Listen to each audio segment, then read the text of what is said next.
praising your students' innate intelligence and talent? Turns out that may not be the best way to motivate and encourage your students. Let's talk about some better ways.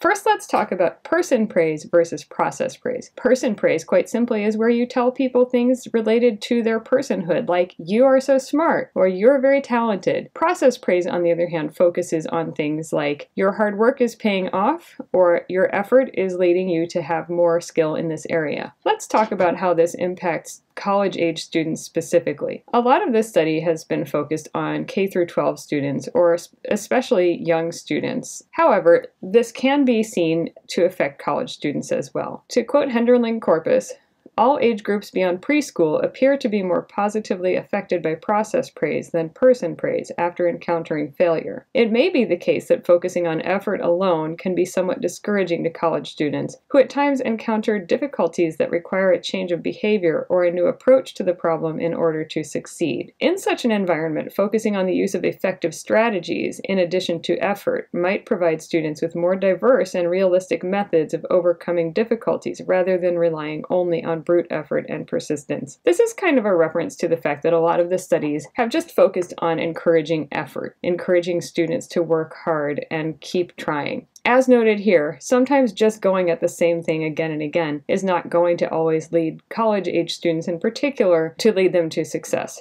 One thing that happens with person praise is self-handicapping. To quote Dweck, obviously, people can have a mix of both learning-oriented and performance-oriented motives, but it appears particularly harmful to have a chronic and singular focus on avoiding failure. Students who endorse the performance avoidance goals prefer easy work that helps them to avoid mistakes and setbacks, but such work may afford few opportunities to learn. In fact, students with this goal may worry about failure to the point that they expend more mental energy on managing appearances than on thinking about their work. These students are more likely to engage in self-handicapping, a common strategy that students use to prevent a poor performance from reflecting negatively on their abilities, but that can lead them to sabotage their own academic success in the process. There are several ways you can see this.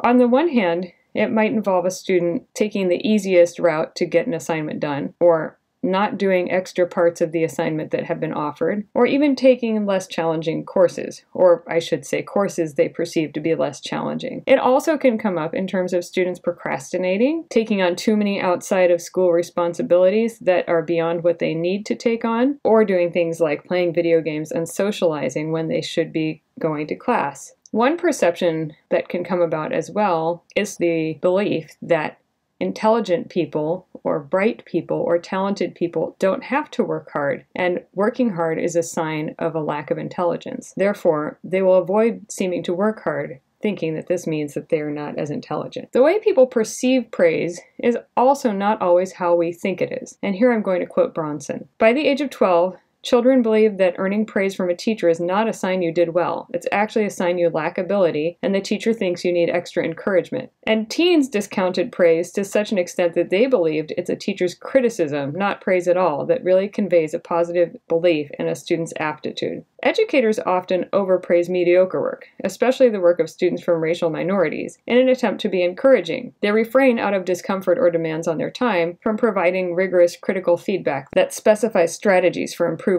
So think about that for a moment. If you're always just telling your students that they've done well without giving them specific feedback and also offering constructive criticism, the message you may be sending to your students is actually that you don't think very highly of them or don't believe that they're capable of meeting more rigorous standards. Here are some effective forms of praise that we can use.